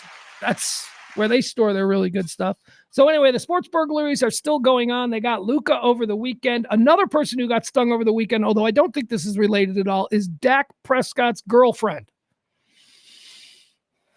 I'm not going to call her a fiance, all right? He's girlfriend until married. You're a girlfriend and a wife. I'm not playing this fiance game anymore. I had a friend who was always engaged, and I gave him that speech once. I'm like, she's your girlfriend. Dude, she's my fiance. I'm like, dude, she's your girlfriend. She's like the 3rd fiance you've had in 10 years. She's your girlfriend until you actually marry her. That one, incidentally, he did marry. So Dak Prescott's fiance, Sarah Jane Ramos, has been robbed of nearly $50K in luxury goods that were left in her car. They broke into Luka Doncic's house and only got $30,000 in jewelry. They broke into Dak Prescott's girlfriend's car and got $50K in luxury goods. Now, this happened on Black Friday. So here's what I'm thinking. I think this was like, she was returning stuff maybe because, she got good gifts. Like I bet CeeDee Lamb got her something, right? See, CeeDee Lamb is getting Dak's girlfriend a gift. That's how, we're family. We're all, I'm sure she got something great from him. Anyway, she's probably got all kinds of shit now in her car, and she's going to the mall. She's going to return it. I don't know what mall this happened at. I don't know. I should probably read the article. But she's going to the mall. She's going to return it. But before she returns all that, she's got to look. She did not land Dak Prescott as a fiance by shirking her Pilates classes. So she left the car in the parking lot, unlocked, dumbass, and went into her Pilates class. She assumed everything would be fine. Nope, it wasn't. She probably ran into a Pilates class. She's probably driving a Bentley or something so ostentatious, something so obvious. So she probably runs into the Pilates class. She's got like a Bentley or some stupid car. And I say a Bentley or something because she's got $50K worth of luxury goods in there. It ain't a McLaren or a Ferrari. You know what I mean? So it's like a, maybe a Land Rover. Listen to that. She's got a Land Rover. She's got like $50K worth of luxury goods. She's in there sweating it up, trying to keep Dak interested. Meanwhile, somebody's robbing her car of $50. Oh my God. You think that car thief had a good night? The car thief who just happened to, and again, this is a just happened. You don't get shit stolen out of your car. It's no master plan there. Okay. It's people don't put weeks of work into that. This is some junkie was walking through a parking lot, saw a car, does the thing they always do, especially on nice cars. If you got a nice car, you better fucking lock your doors because junkies will try all the doors. You think they care if they set off your alarm? No. They just want to see if maybe they run into a Dak Prescott's girlfriend who leaves her Land Rover unlocked with $50K worth of luxury goods. Dude had a good day. That junkie probably stole $50K worth of luxury goods from her and probably got about $50 in cash for it. He was probably all right. Dak Prescott's fiance, Sarah Jane Ramos, robbed of $50K. Let's see if they say where this happened. The incident took place one day before Luka Doncic had his home robbed. Okay, so this is before Luka. This is not related. Again, this is not the national crime ring who is chasing down professional athletes and robbing. This ain't that. Ramos's stolen Stolen. Right, she got her stuff stolen. I'm such an idiot. Ugh. Ramos's stolen items included designer handbags and wallets, as well as computer software and cash. The cash is keepable. That's pretty great. The cash is great. How much was in cash? Designer handbags and wallets. All right, so how many? So what are we at, like 10 grand? As well as computer software? I mean, unless it's some sort of defense department software. How much? What? Cash. She had a lot of cash stolen. Is that a thing rich people do? Is that a thing? Like, do you just lie? Like if a rich person gets their car robbed, like they get anything, like, yeah, they got a laptop and oh yeah, $20K that I had in there. Is that a thing? Do they lie about cash? I don't know what she's doing with cash in her car, but I don't have cash ever. Oh. I don't ever have cash. I am getting accosted by panhandlers. It's big. This is big time of year for panhandlers. Not anymore. Anybody, I'm me. You know me. We run the show on tips. I'm a panhandler too. I know. This is not the time to panhandle. Last week and the week before, good time to panhandle. And I've been getting a lot of like dudes, and I tell them all. I'm like, brother, I'm so sorry. He goes, but I don't have any cash. I don't carry any cash. I got plastic. I did have a guy go, well, could you go to an ATM? I'm like, no. Sorry, man. I can't. Let's see here. Designer handbags. Oh, let's get a look at her. Let's see what Dex. I don't think I've ever seen Dex fiance before.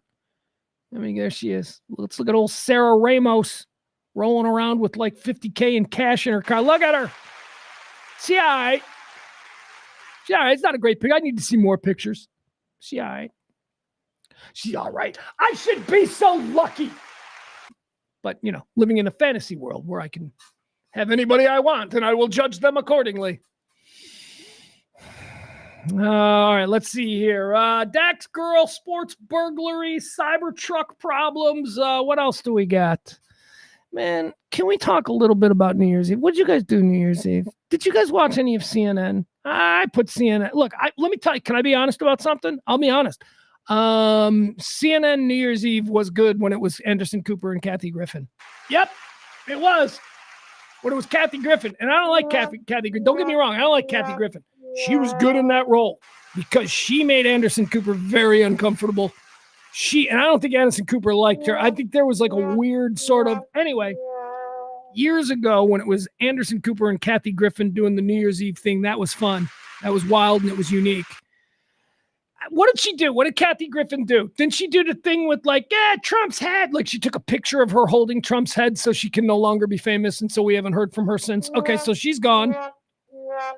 So they replaced Kathy Griffin on New Year's Eve at CNN. Anderson Cooper needed somebody to play with. So they gave him the incredibly insufferable Andy Cohen. Andy Cohen from Bravo. I guess he's fine. I don't know. I do have some admiration for him. His career trajectory is impressive. Like, it's like, well, look at what he did. That's very good. But I don't know. Andy Cohen is a little much, you know? This is where we always get into that uncomfortable conversation. So I do not dislike people based on lifestyle choices or anything like that. I don't. I dislike people based on their personality. Where their personality? Can I be in this room? What kind of energy are you giving me? Is this difficult here? I don't like Andy Cohen. His energy is way too, hey, can I show you something else? Hey, it just always feels like he's trying to keep me off balance so that he can hit me with his next manipulation. That's Andy Cohen. And then on top of that, he's like super flamboyant. He's kind of like Jack. You remember? He's not super flamboyant. Remember Jack from Will and Grace? Hello, I like men. Which, again, I don't care. I'm fine with that. I just don't like that personality trait. Hello. Hey, you know what other personality trait I don't like? I don't like the dude, you know, these guys that we see on social media. You ever seen these They put these montages together of all the dudes who they all have the goatee, the sunglasses, the MAGA hat, and they're all like doing their profile picture from the front seat of their Ford 250. I don't like that guy either. I don't like that. That guy's weird too to me. So it's personality types that I don't like, not necessarily based on how you live your life. That being said, I don't like Andy Cohen. He bothers me. He's like, I don't like that guy. I do like Anderson Cooper. Anderson, okay, this is interesting because, obviously we're talking about they're both gay men. They're both gay men on TV. Anderson Cooper, you don't know he's gay. You don't know if you just landed here and you're like, here's Anderson Cooper, you don't need to know what his sexual peccadillos are. You just be like, oh, that guy seems, okay. Andy Cohen, you're like, that guy's gay, right? Because the gaydar goes off. Whoop, whoop, whoop. Although, let me tell you something, folks. I told you that after the election, after Trump got elected, I took my old gaydar detector out of the mothballs. I called my mom. I said, hey, Mom, in your garage, you still got that gaydar detector that I had back in the 90s and 80s? The thing I used to be able to tell. She said she sure does. It was up in the rafters. So she got it down. She sent it to me. And after Trump won, I plugged in my gaydar detector, and I'm wearing it now. I'm wearing it again. That's not a problem. I'm not casting judgment. I'm just using it as an additional resource.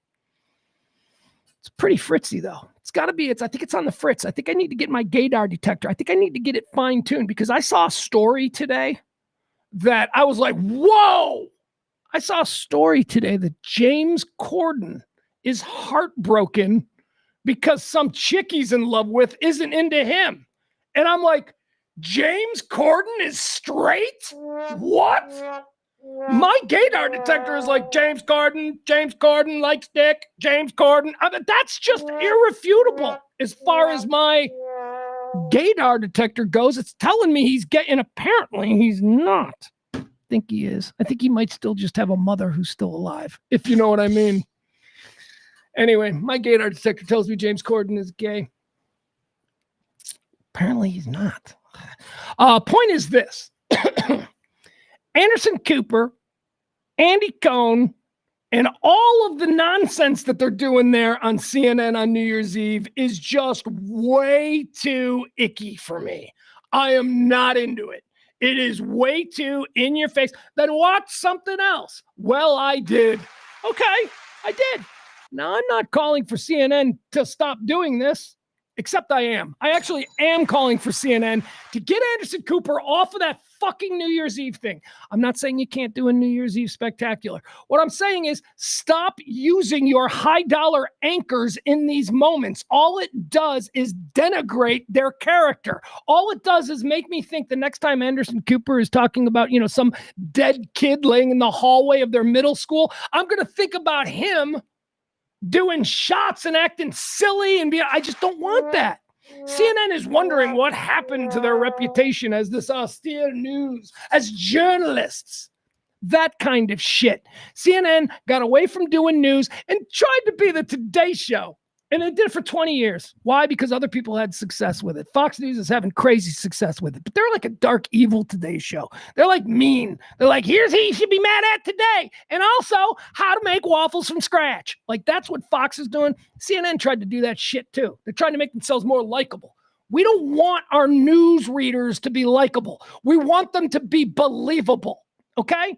No, but this is a side of Anderson Cooper you've never seen before. And don't you like him more? No. Now I trust him less because I'm like, he hangs around. He seems to be friends with a bunch of weirdos. Let me show you something. Let me show you an example. I posted this on New Year's Eve. This is a real problem for CNN. Now, they're not going to admit it because they still exist in the world before Trump got elected. But this is a real problem for CNN as far as, your aunt and your uncle living in Iowa watching CNN. Here it is. Ready? Boom. Look at this. This is CNN. Can we make it bigger? There we go. This is CNN, your news leader on New Year's Eve. You wonder how they got it wrong? Because they think people in fucking Nebraska want to see this. They think that people in Nebraska want to see what a New York City bathhouse at midnight on New Year's Eve looks like. Are you fucking kidding me, CNN? Imagine, and this is what I always think when these fucking moments are happening on CNN on New Year's Eve. Imagine something truly tragic happens. Times Square, a bomb goes off, right? And this is the news team you got covering it? You got to protect the images and the reputations and the personas and how people see the folks that you are hiring to tell us the most fragile and the most important details of the day. But no, they do this. I just can't stand it. I made me so sick. Oh, you Pugs? What? Just because they're gay? And it's not because they're gay. That has nothing to do with it. It was a very, very friendly show for a very specific type of person. And I am simply saying, as somebody who went to journalism school, that is not how CNN, a news bureau, at least it used to be, that is not how they should be presenting themselves. Oh, it's just New Year's Eve. Yeah, people don't forget that shit, okay? CNN New Year's Eve also had Diplo on. Did you guys see this? This was actually pretty interesting. After all of this, look, you could have done it with other people. You could have had CNN hire Andy Cohen and, oh, hell, I don't know, bring back old redhead Kathy Griffin. It doesn't matter. But to put your anchors, your important people who need to be trusted at really serious times, to put them in these positions where all of a sudden, we're looking at them differently, I don't think it does anybody any good. Here, how about this one? What is this? No. Yeah, all right, here we go. This is Diplo. So they have Diplo on. And again, all right, CNN, I get it. It's New Year's Eve program, so have Diplo on. That's your right. They have Diplo on, the DJ, a guy that I know very little about, although he seems really cool, if I'm being honest. Like, I was watching this, and that dude seems awesome. All right, here you go. So this is a Diplo. A game runs through the lone. Shared earlier that you ran the 2023 LA Marathon while on LSD. How is that possible? What was that like? I just think it makes your mind work. You move faster. You're able to incorporate your body. It just was a little hack I had. I don't think it's illegal in the Olympics, but it was fun. Wow. What is the most, I'm so curious, what's the most conventional place that you've done LSD? Right now? Right now? This one, a helicopter on the way. Oh my God. Yeah. Please? Oh my God. Hold on. Right now. And then while, Andy is like, what? Oh my God. Try to steal the scene more, Andy. He just said something that was incredibly revealing. Your place is to now lay back and ask him, what? Not steal the moment so that you can't hear his follow-up. His follow-up was very important. His follow-up was, yeah, in the helicopter on the way over. But because he said right now and you didn't let him. Oh, Andy Cohen, he's so irritating. He is so look at me. God. Anyway, here you go again. Diplo tripping balls on CNN. Whole conventional place that you've done LSD. Right now? Right now? This one, a helicopter on the way. Oh my God. Yeah. Please? Oh my. All right. That's fun. I just don't want that from CNN. I just don't want that from my news leader. I'll take that from Jimmy Fallon, right? NBC wants to do that. That's interesting, though. I love that lifestyle, though. That's like, where was the most conventional where's the most unconventional place you've ever done LSD? Right here. And then he says, in the helicopter on the way over. This dude, this baller, is New Year's Eve, flying to some event where he's probably being paid an absurd amount of money to be there. And he's going to talk on CNN for a little while. He's in a helicopter. He's not in a car in traffic. They chopper him to wherever he's going. And while he's being choppered, he drops some LSD. A number of you have saying, well, Whitney Cummings was great. Whitney Cummings is not great. Whitney Cummings is all right. She is like the most mid female. She was funny. But actually, her jokes, here's what I'll say about Whitney Cummings. Whitney Cummings, the comedian, she showed up and she started doing a little bit of a roast, I think, like a roast of 2024. She had no courage. She had no conviction. She was completely uncomfortable. She was stammering on her words. The presentation was terrible. She was nervous and scared. She said some incredibly biting things. I will give her that. It's just her performance was garbage. I don't know if I can say this, you guys. And I'm going to give her credit because it's difficult. It's cold. She's trying to look slutty because she's an aging woman who is desperately trying to stay fuckable, if you will. So she's up there and she's got like garters and all of this. And it's like, a little bit trying too hard, Whitney. Anyway, she's very nervous and it was not a good performance. However, some of the jokes were pretty biting. I mean, if I was just reading the jokes, I'd have been like, that's a good one. I think one of her jokes was the one that I really appreciated was something to the effect of, so I'm playing stadiums now. I'm playing places that seat about 30,000 people, which incidentally is the cumulative audience for CNN, which was pretty great, which a shot right at them, right in front of them. So I'll give her credit for that, but that was not a great performance. I was like, my God, not great, especially since I had just watched earlier in the evening. I had just watched a Nikki Glaser stand-up thing, and I'm like, oh my God, Nikki Glaser is just on fire these days.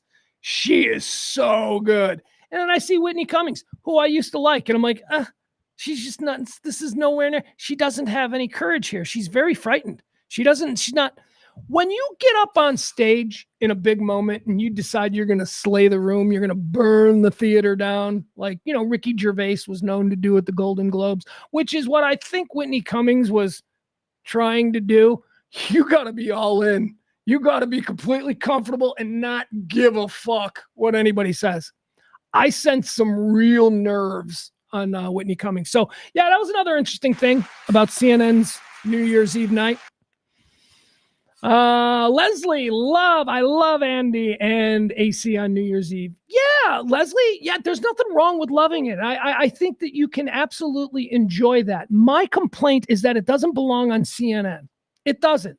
Andy should do his own Bravo thing. Like Andy, they should take it up. Bravo, executive produced by Andy Cohen. You want to simulcast air that on CNN, that's fine. I just think that in this era where CNN is a laughingstock, I think that they need to look at why that happened. How did CNN become a laughingstock? And I think it's because they allowed their anchors, like Anderson Cooper and Don Lemon getting drunk. Do you remember Don Lemon getting drunk on New Year's Eve a couple of years ago, talking about how nobody loves him and that nobody will ever fall in love with him? It was the most weird. CNN, they got too greedy. Instead of just being a news operation that churns out actual news, they wanted to be Disney. They wanted to be everything. Last night, the new CNN documentary on the life of Luther Vandross. Why the fuck is CNN doing that shit? How about a documentary on Gaza? Well, because no one would watch that. No one is watching you anyway because of all of these horrible choices you've made the past 15 years. All right, moving on. I would also like to point out, as I said about Andy Cohen, how I really respect his career trajectory. And I bet you he's an all right guy. I just don't like him in that situation on CNN. I think it's inappropriate. Richard Quest. Do you know who Richard Quest is? Richard Quest is the aviation expert for CNN. When planes crash, when horrible, horrible things happen to commercial airline passengers, Richard Quest is who they bring out to tell us exactly what happened and what the experts are saying. And you can trust Richard because Richard is British and he seems very straight-laced. And Richard Quest is even he's this guy who talks like this. He's a little bit over the top. You know who he is, Richard Quest. He showed up on New Year's Eve dressed as the Statue of Liberty. He was all gray, like his silver paint, big crazy Statue of Liberty head. Or I don't know what it was. It looked like the Statue of Liberty or something. He shows up there. He's on set, the aviation expert, who we only hear from when people are dead and missing at sea. He shows up. He's dressed like the Statue of Liberty. And he seems drunk. He seemed like he'd been drinking beforehand. And we know that he drinks and we know that he parties because this is the guy that was arrested 10 years ago with a dildo in his ass and a pocket full of methamphetamine. That's right. You can just look up Richard Quest, okay? He had a dildo in his ass while walking through the park. When the cops arrested him, he was, doing sex stuff in the park like they do there. I don't know if it was in England or if it was in... Anyway, fast forward. Nobody seems to care about that, CNN. CNN, how did our reputation... Well, because you still got Richard Quest, a guy who we know embarrassed you. They got Jeffrey Toobin still on. Hey, we're CNN. We're going to bring Jeffrey Toobin back. Isn't Jeffrey Toobin the guy who got caught jerking off in a Zoom meeting a couple of years ago? You made him sit on the bench for 6 months, and now he's back? This is why we don't trust CNN. All of these stupid fucking things that they're like, people are dumb, they'll forget. One, people are dumb. Two, not all of us forget. So they have Richard Quest. He comes out. He's dressed like the Statue of Liberty. So it's Anderson Cooper, Richard Quest dressed like the Statue of Liberty. And then Richard Quest can't hold the microphone dressed as Statue of Liberty. So they got to bring out Richard Quest's husband. And now Richard Quest's husband is there holding the microphone. It was just... CNN, you need people in Nebraska to trust you again. And this is just way too New York City bathhouse. Okay? Fuck. By the way, of all of the holidays, which is gayer, Halloween or New Year's Eve? Which is the gayer holiday? Is Halloween, I'm going to say, here's what I'm going to say. I'm going to say Halloween is the gay one. Halloween is the one where gay guys really get excited. New Year's Eve, I think it's more like the trans and cross-dresser thing. There seems to be a lot of that happening on New Year's Eve. People dressed like women, stuff like that. All right, so you got that. Then there was another moment on CNN that I wanted to talk about here, and this will be the last thing that we'll do today. We'll get out of here. So there was a moment where Andy Cohen and Anderson Cooper on their New Year's Eve special, they were doing, what I did at the end of the show on Tuesday. They did their, here's the people who died, and they were talking about the in memoriam. And then at the end of it, they mentioned, Anderson Cooper said something like, I just want to take a moment here to talk about so-and-so, my assistant who died, and, he died this year and we love him and blah, blah, blah. But then also, and he went on and he mentioned like all of these people at CNN, these people that we don't know, people who, directors, lighting people who passed away. And it was all very nice. And I'm sitting here and I'm listening to this because Aaron Brown died earlier in the day.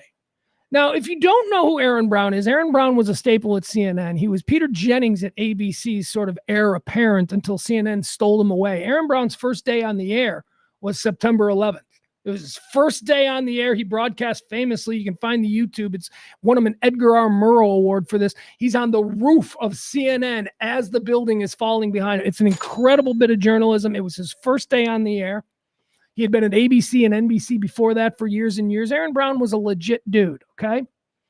Anderson Cooper didn't mention Aaron Brown. And I'm sitting here watching this going, certainly you're going to talk about Aaron Brown. Certainly you're going to mention Aaron Brown. He didn't. And then I remembered, I'm like, oh, that's because Anderson Cooper exists because Anderson Cooper backstabbed Aaron Brown. And I completely forgot it. And here we are on the day that Aaron Brown died. The reason Anderson Cooper is at CNN is because of Aaron Brown. Aaron Brown was at ABC News. He was Peter Jennings' protege. Anderson Cooper was also at ABC News. Anderson Cooper was just a young Vanderbilt who didn't really have much, but he was being fast-tracked because, again, he's a young Vanderbilt. Aaron Brown was given the job. Aaron Brown was seen as the guy at ABC who was supposed to replace Peter Jennings, his mentor. When Peter Jennings was like, I ain't going anywhere. And then Peter Jennings died. But anyway, he's like, I'm not going there. Aaron Brown switched and jumped over to CNN. Why not? They were offering him a contract. He's like, okay, I'll go over to CNN and I'll be an anchor there. So they gave him the prime 7 p.m., prime time hour, right where Anderson Cooper AC 360 is now. It was called Newsnight with Aaron Brown. Okay. And it was on for years. It was on for about 5 years. And then they decided that they were going to tinker it. Now, in this time, Aaron Brown went back to ABC and grabbed Anderson Cooper and said, why don't you come to CBS? Why don't you come to CNN and work with me? So they bring in Anderson Cooper on Aaron Brown's recommendation, and Anderson Cooper is now at CNN. Aaron Brown is doing his show, and it's not getting crazy ratings. Why? Because news wasn't supposed to get crazy ratings. It was just a really good news show, a real good informative show. They wanted to jazz it up a little. So they said, hey, Aaron, how would you feel if we partnered you with Anderson Cooper? What if we bring in Anderson Cooper and it can be news night with Aaron Brown and Anderson Cooper? And Aaron Brown was like, yeah, that's fine. And then over the course of a year, they started to move Aaron Brown out less and less. And before you know it, Aaron Brown is fired and the damn show is called AC 360 and he's doing it half in the bag on New Year's Eve now, all these years later, on the day that Aaron Brown dies, and Anderson Cooper can't be brought to mention it. And I'm sitting here going, oh, this is because Anderson Cooper knows that he stabbed Aaron Brown in the back. Well, finally, at the very end, Anderson Cooper did do something that was pretty classy, that I thought was needed to be done. At the very end of it, the last thing that Anderson Cooper said was, he said, and now finally, I just want to, we overlooked this earlier today. Aaron Brown passed away today. And then Anderson went on and did this very nice thing about Aaron Brown. So he saved himself. But that had me in a bad mood for like 2 hours of their coverage. I'm like, this son of a bitch is up here going to pretend like he didn't fuck over Aaron Brown. And now here on the day that Aaron Brown dies, he's going to totally snub him. No, he came back and he made it right. So there you go. So now I'm back to liking Anderson Cooper. I think he's a good guy. All right, folks, that's going to do it for us today. We're going to wrap it up. We're going to call this a show. I got stuff I got to do. I got a place I got to be in an hour and 10 minutes. And it's cool because it's only an hour away. So, we'll see if we can make that work. Frank, you left Fox News out. Frank's like, LOL, CNN and MSNBC. You get it, Frank. You get when you say that, Frank. You're suggesting that Fox News is perfect and not the exact fucking same thing as these other two things, just targeting a different crew of morons. That's all Fox is. But yeah, you're right. You're right. CNN, MSNBC, forget them both. Forget Fox News too. Come on, Frankie.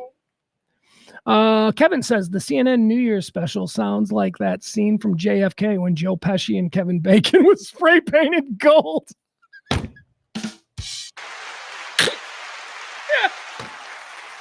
That is funny. That is exactly the scene from JFK, where all the New Orleans underground gay trans people are having this party in like 1961. And it's just, that is perfect.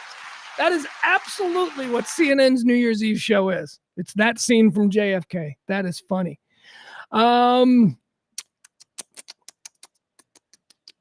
Hold on.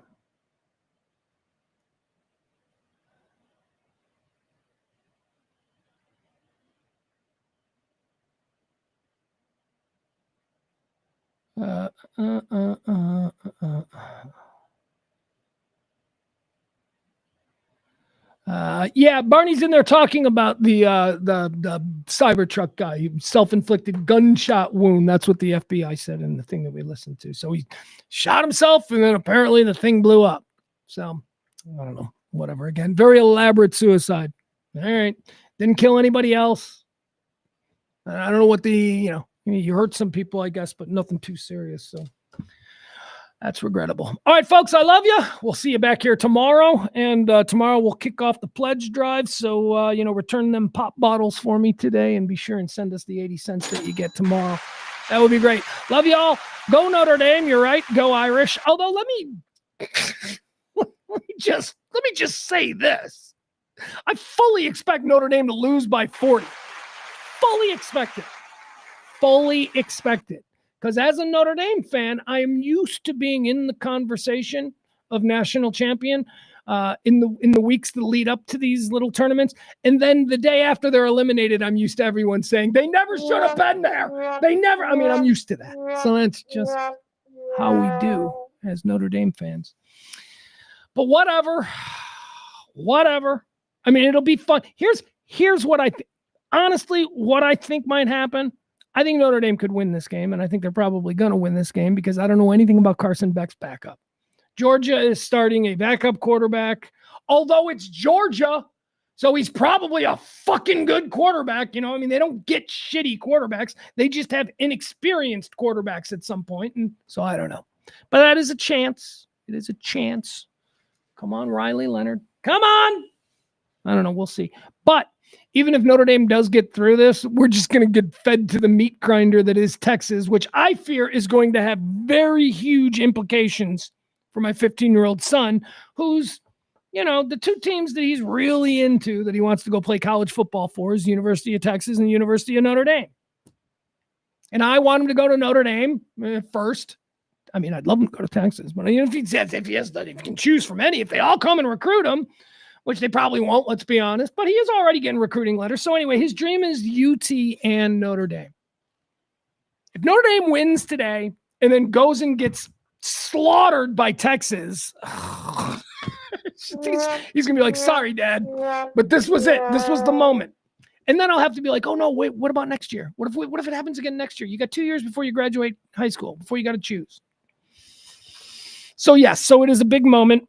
It's not just me as a Notre Dame fan with years and years of watching my team get embarrassed on the biggest stages. It's not just that. It's now there's an added thing where I have to see how this is going to affect my 15-year-old son and his view of the school that I need him to love. It's a mess. It's a mess, but this is the life we choose for ourselves. See you tomorrow at noon. I'm Pugs Moran, live from the Kelly Moore Memorial Studios in the beautiful E-Gallery. We are RadioMisfits.com, Radio Misfits Dallas. We'll see you tomorrow. Bye.